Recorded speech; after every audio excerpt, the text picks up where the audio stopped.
Le invito a buscar en el Nuevo Testamento de su Biblia la epístola a los Filipenses, capítulo 4. Después de unos instantes leeremos algunos versículos de este capítulo para saber cómo controlar nuestra manera de pensar.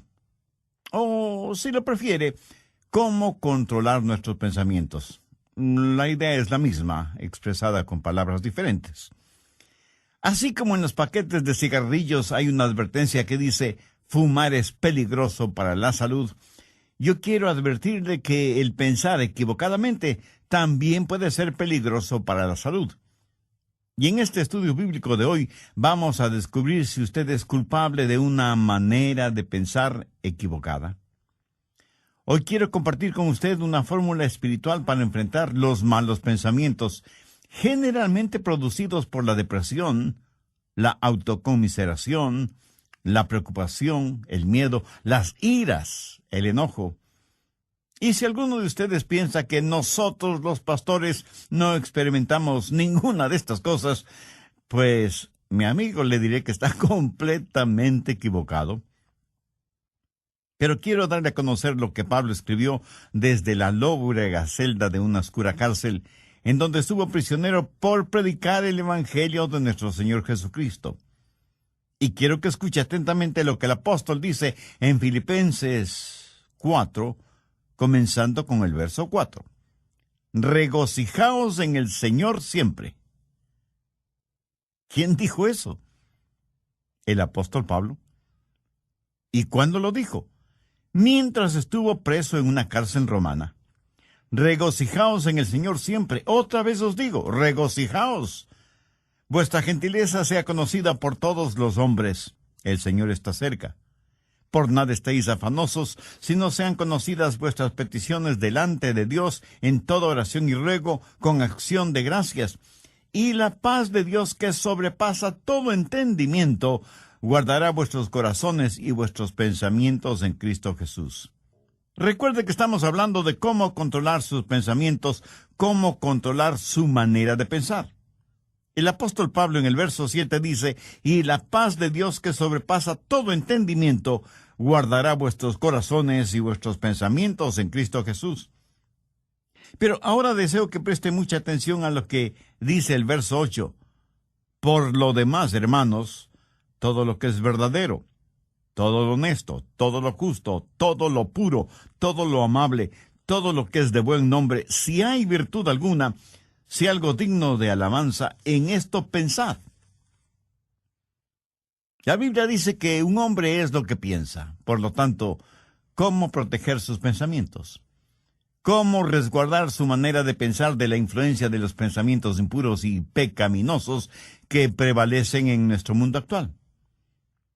Una persona no salva es una persona que tiene una mente ciega.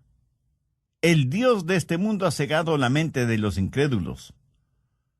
Por naturaleza todos tenemos lo que la Biblia llama una mente carnal, y mientras tenemos esa mente carnal, estamos en guerra contra Dios. Así que para controlar nuestros pensamientos y nuestra manera de pensar, ¿qué es lo primero que debe suceder? Pues que nuestra mente carnal sea convertida. Pero escúcheme, aún una mente convertida puede ser corrompida. Pablo les dijo a los filipenses que estaba preocupado porque Satanás podía sutilmente corromper sus mentes de las sencillas enseñanzas del Evangelio del Señor Jesucristo. Y ciertamente Satanás puede venir y seducirnos. Una mente cristiana puede ser seducida y alejada de las verdades bíblicas. El diablo puede construir fortalezas en los corazones y mentes de los creyentes. Por eso, una mente que ha sido corrompida debe ser reconquistada. Debemos recuperar el terreno perdido. Escúcheme, una mente corrompida que ha sido reconquistada tiene que ser controlada por Cristo. El Señor debe estar a cargo de nuestra mente y debemos aprender a escoger nuestros pensamientos, así como escogemos a nuestros amigos, si es que tuviéramos el suficiente sentido común de escoger solo buenos amigos. Debemos tener ciertos parámetros para saber la clase de pensamientos que debemos admitir en nuestra mente y aquellos que debemos desecharlos en forma absoluta. Pero Pablo, cuando está listo para hablar de estos parámetros, primero presenta un contexto como base fundamental de lo que va a hablar. Y al preparar el escenario, Pablo habla de tres cosas. Primero, usted debe encontrar su gozo en el Señor. Note que en el verso 4 él no dice, regocijaos siempre. Hubiera sido una verdadera tontería si solo decía eso. Pero no es ninguna tontería cuando dice, regocijaos en el Señor siempre. O sea, les está diciendo a los filipenses que el verdadero gozo solo lo encontrarán en el Señor Jesucristo. Esto pone en evidencia que cada creyente que controla su manera de pensar tendrá un gozo, un regocijo consciente, continuo, conspicuo y contagioso, porque ese gozo está fundamentado, anclado en el Señor Jesucristo. Permítame compartir con usted algo muy personal.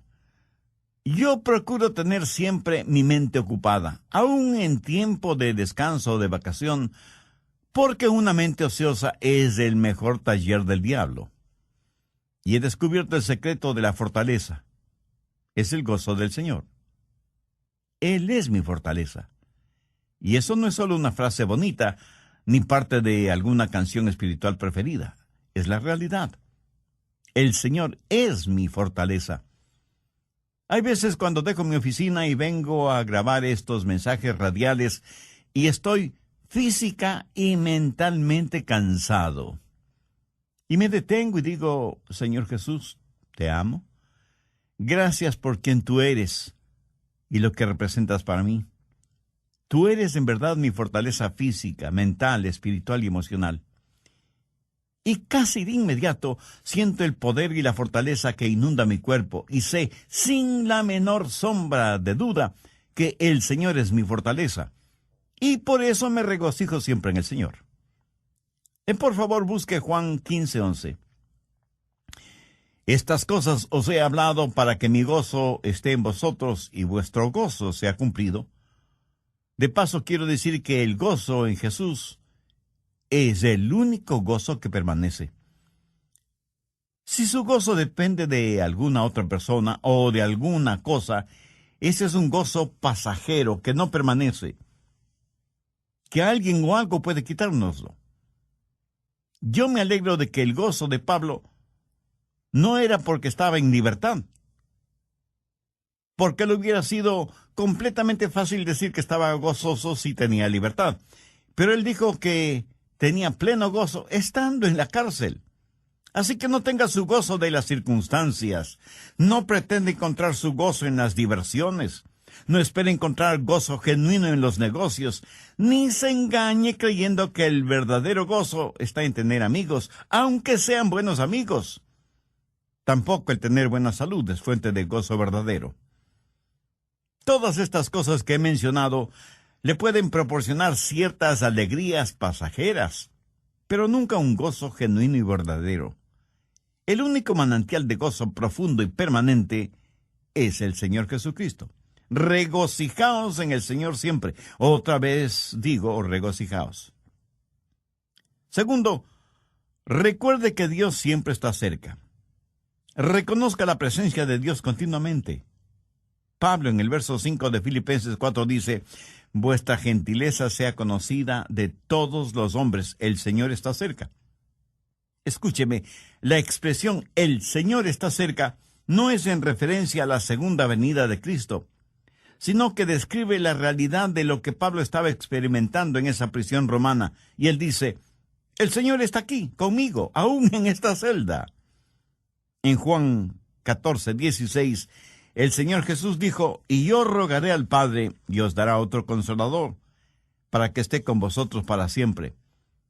La forma de tener una saludable actitud mental es encontrando gozo en el Señor y estar consciente de la constante presencia de Dios. Cuando usted hace esto, lo maravilloso es que Jesús le ayuda a llevar sus problemas. Es como si Pablo estuviera diciendo, aunque estoy aquí en la prisión, el Señor Jesús está conmigo. ¿Sabe? El Señor Jesús no vino para sacarle de los problemas, sino para vivir esos problemas con usted. ¿No es eso maravilloso? El otro día estuve leyendo acerca de unos prisioneros en la época de José Stalin en Rusia, cuando perseguían ferozmente a los cristianos y los mataban. Un grupo de 20 cristianos estaba reunido en un edificio cuando Stalin, al frente de un pelotón de soldados, entró en el recinto y comenzó a hacer una lista de quienes estaban reunidos allí. Un oficial vino y le informó que había 30 personas. Entonces uno de los cristianos dijo: «Oficial, está equivocado. Estamos aquí 31 personas porque Jesús está aquí con nosotros». Hermoso, ¿no le parece? Tercero, rehúse el preocuparse por todo. Filipenses 4:6. Por nada estéis afanosos, sino sean conocidas vuestras peticiones delante de Dios en toda oración y ruego, con acción de gracias. ¿Lo captó? Por nada estéis afanosos.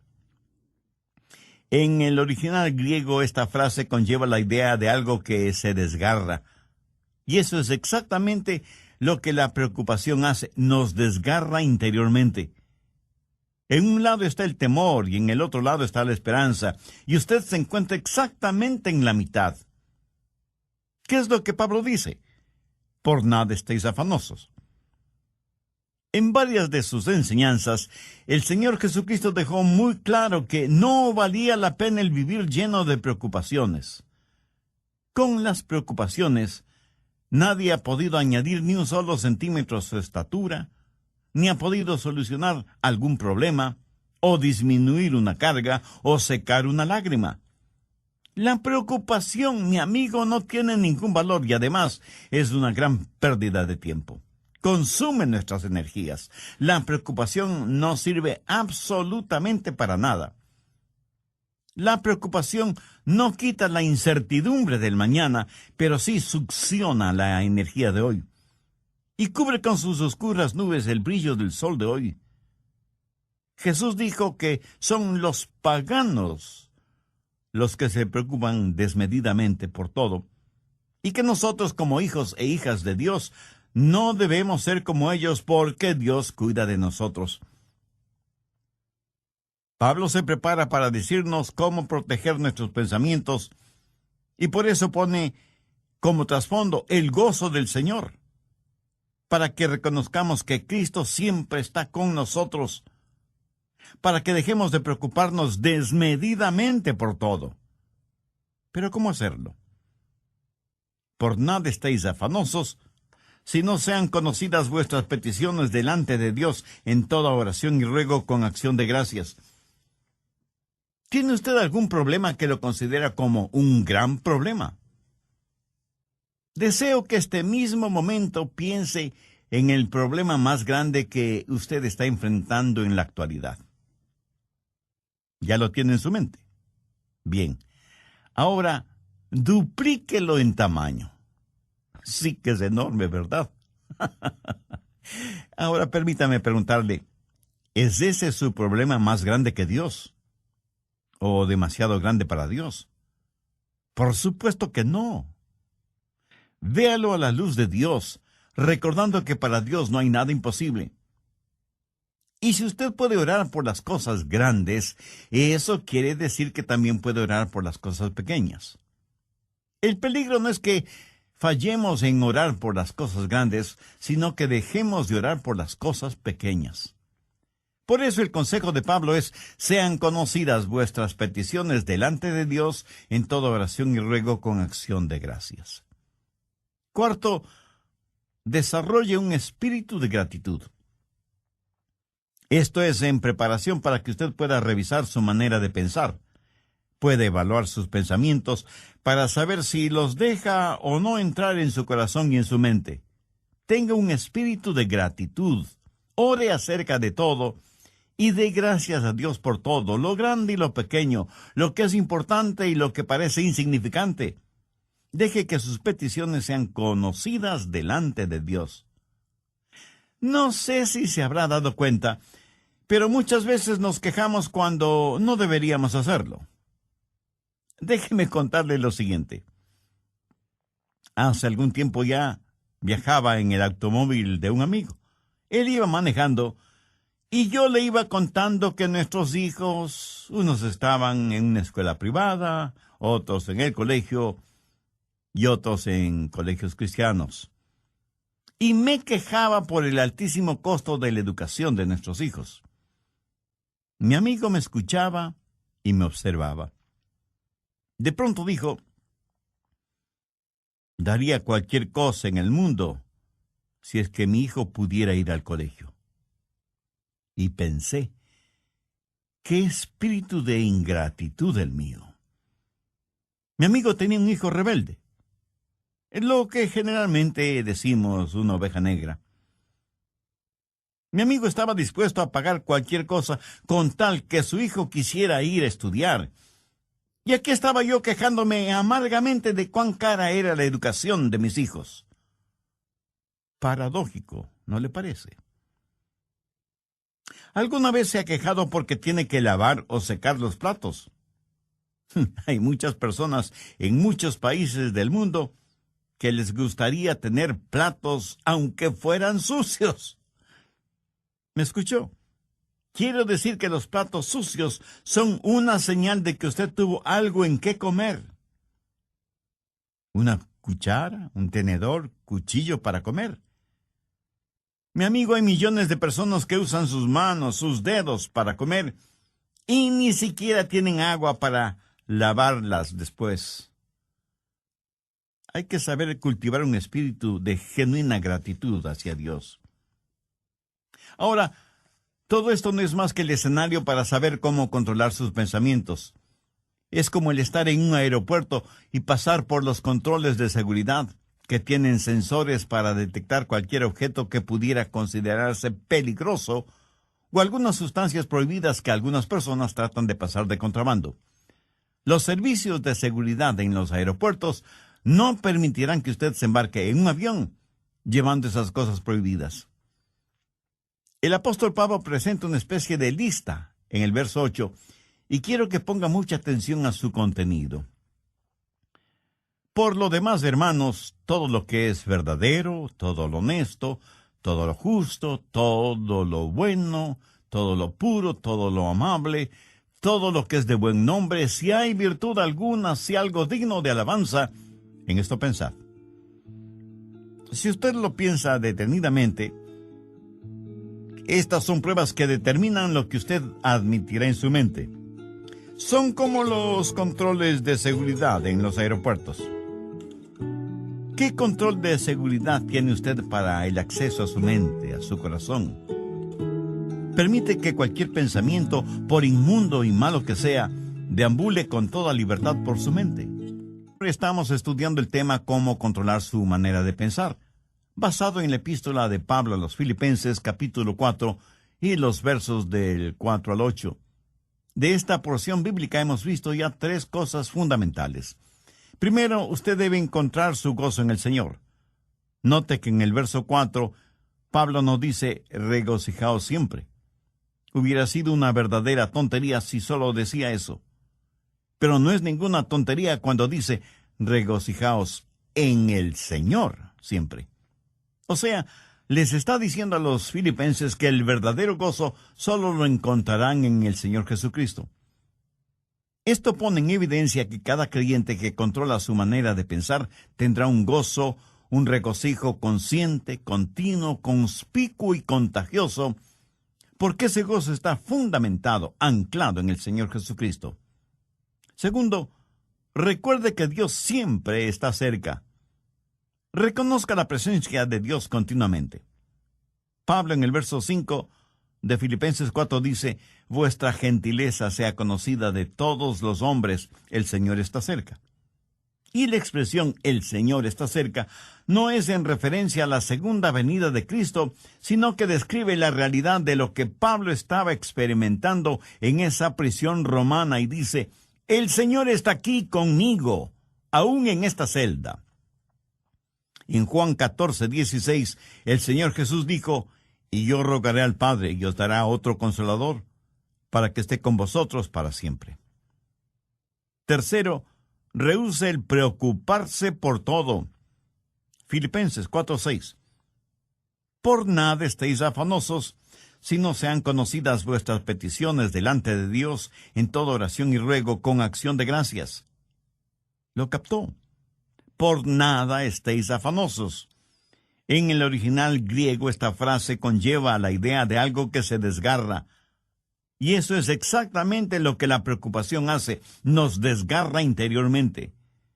En un lado está el temor y en el otro lado está la esperanza.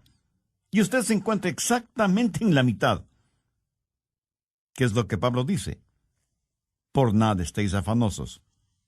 Cuarto, desarrolle un espíritu de gratitud. Tenga un espíritu de gratitud. Ore acerca de todo y de gracias a Dios por todo, lo grande y lo pequeño, lo que es importante y lo que parece insignificante. Deje que sus peticiones sean conocidas delante de Dios. El apóstol Pablo presenta una especie de lista en el verso 8, y quiero que ponga atención a su contenido. Por lo demás, hermanos, todo lo que es verdadero, todo lo honesto, todo lo justo, todo lo bueno, todo lo amable, todo lo que es de buen nombre, si hay virtud alguna, si algo digno de alabanza, en esto pensad. Bien, ahora quiero que note algunas cosas muy importantes. Primero, la prueba de la dependencia o confianza. Aquí debemos hacernos algunas preguntas. ¿Es verdadero? ¿Puedo confiar en eso? ¿Puedo depender de eso? Todo lo que es verdadero. ¿Sabe que vivimos en una generación que no pregunta si algo es verdadero? La pregunta importante en nuestros días es, ¿trabaja? ¿Da resultado? No deje que ninguna cosa prohibida penetre en los recintos de su mente y que cómodamente se instale allí. No la absorba en su corazón, ni la haga parte de su filosofía de la vida. Si algo no es genuino o verdadero, no permita que sea parte de su forma de pensar. Evalúelo todo de acuerdo a la Biblia, que es la fuente primordial de la verdad. Segundo, la prueba del respeto. Pablo dice, todo lo que es verdadero, todo lo honesto. Y aquí la palabra honesto literalmente significa honorable. Hace referencia a cosas que son honorables, honrosas. ¿Permite usted que cosas deshonrosas se acumulen en su mente? Guarda mentalmente cosas que no son dignas de su respeto. Cosas que no son dignas de que usted invierta su tiempo en ellas. Algunas cosas no son malas porque son viles. Son malas porque son necias, tontas, estúpidas, cosas que no valen la pena. Tercero, la prueba de las riquezas. Todo lo justo. ¿Sabía que la palabra justo en este versículo significa recto, derecho, lo cual es lo opuesto a torcido? Entonces, ¿qué significa esto? Significa que usted no debe dejar que ningún pensamiento torcido, deformado, penetre en su mente. ¿Piensa usted siempre correctamente, con rectitud? En mis estudios bíblicos, predicación y tiempo devocional, siempre trato de pensar con rectitud, honestamente. Reconozco que muchas veces dejamos que pensamientos torcidos invadan nuestra mente porque hemos desconectado los puestos de seguridad. Y sencillamente vamos de aquí para allá sin que nada aparentemente nos moleste. Pero Pablo dice que hay ciertas cosas que no deben pasar por la puerta de nuestra mente. Cualquier cosa que no nos inspira confianza o respeto, o que levanta una bandera de sospecha, ni siquiera debe merodear la periferia de nuestros pensamientos. El apóstol también hace mención a todo lo puro, y puro significa algo que está libre de cualquier contaminación, algo libre de manchas o suciedad. Esto en referencia a objetos o animales. ¿Es esto lo suficientemente puro como para ser usado en la adoración a Dios? ¿Es esto lo suficientemente puro como para ser ofrecido a Dios? Estas preguntas nos llevan al siguiente punto. Cuarto, la prueba de la reverencia. Todo lo que es puro. ¿Es esto algo de lo cual no me avergüenzo de ofrecérselo a Dios? Escúcheme, puede tomar cierta historia o cierta película o cierta música o cierta literatura o ciertas amistades o ciertos hábitos y decir, Señor, con esto te adoro. Estoy seguro que alguien me dirá, Pastor, ¿no estamos supuestos a adorar a Dios con todas las cosas? Mi amigo, si piensa así, está tremendamente equivocado, porque la verdad es que debemos adorar a Dios con todas las cosas. Por favor, busque 1 Corintios 10:31. Si pues coméis o bebéis o hacéis otra cosa, hacedlo todo para la gloria de Dios. Ahora piense por un momento. ¿Son sus amistades, sus pasatiempos, su trabajo y aún su propia familia algo con lo cual usted podría decir, Señor, te lo ofrezco a ti? Hace algún tiempo estuve en una conferencia bíblica en otra ciudad y tuve la oportunidad de ver la cadena de montañas conocida como Montañas Azules, justo en la estación del año cuando las hojas de los árboles se vuelven amarillas, rojas, azules, doradas y, en fin, tienen todos los colores del arco iris. Mi esposa y yo nos quedamos asombrados y maravillados de ver la creación de Dios en toda su espléndida belleza. Y me acuerdo que dije, Señor, esta es una extraordinaria experiencia que me mueve a adorarte más y más. Este buen tiempo que nos permites tener, este regocijo espiritual interno, esta belleza que nos rodea, que proviene de ti, todo te lo dedico a ti porque no solo está lleno de armonía y de encanto, sino de inmaculada pureza. Señor, tú eres digno de nuestra adoración. Amigo, escúcheme. Si cualquier cosa que usted hace no pasa la prueba de la reverencia, o sea, no es algo que pueda ofrecerla a Dios, no se atreva a insultar a Dios presentándosela. Si cualquier relación personal o actividad o recreación o negocios o lo que sea no tiene el distintivo de reverencia hacia Dios, ni siquiera lo piense. Quinto, la prueba de la relación. Pablo continúa diciendo, todo lo que es de buen nombre. En el original griego, esta frase literalmente dice, aquellas personas o cosas que causan que se las ame. ¿Qué es lo que causa que usted ame? Si piensa en aquello que causa que usted critique injustamente o que provoca división entre otras personas, eso es erróneo, negativo, malo.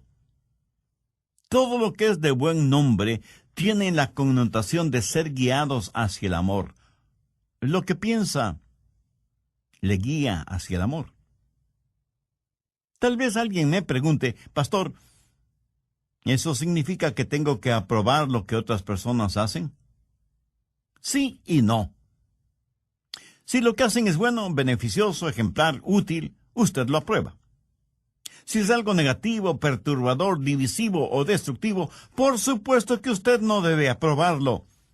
Y no se necesita ser un genio para entender esto, ¿verdad? Pero el que no apruebe lo que otras personas hacen, por la razón que sea, eso no significa que no debe amarlas. Dios nos acepta a cada uno de nosotros, aunque obviamente no aprueba lo que como pecadores hacemos. Sexto, la prueba del refinamiento. Todo lo que es de buen nombre. Esto hace referencia a algo de categoría, buena educación, refinamiento, algo que es bueno sin mayores explicaciones. Verá, en todas partes del mundo y en todos los niveles sociales hay personas chismosas. Permítame decirle, con genuina tristeza que la iglesia no es una excepción. Yo creo que el chisme es una especie de enfermedad que causa la pérdida de la memoria. Hasta ahora no he conocido a ninguna persona chismosa que admitiera ser chismosa. Por lo general, una persona chismosa comienza de la siguiente manera.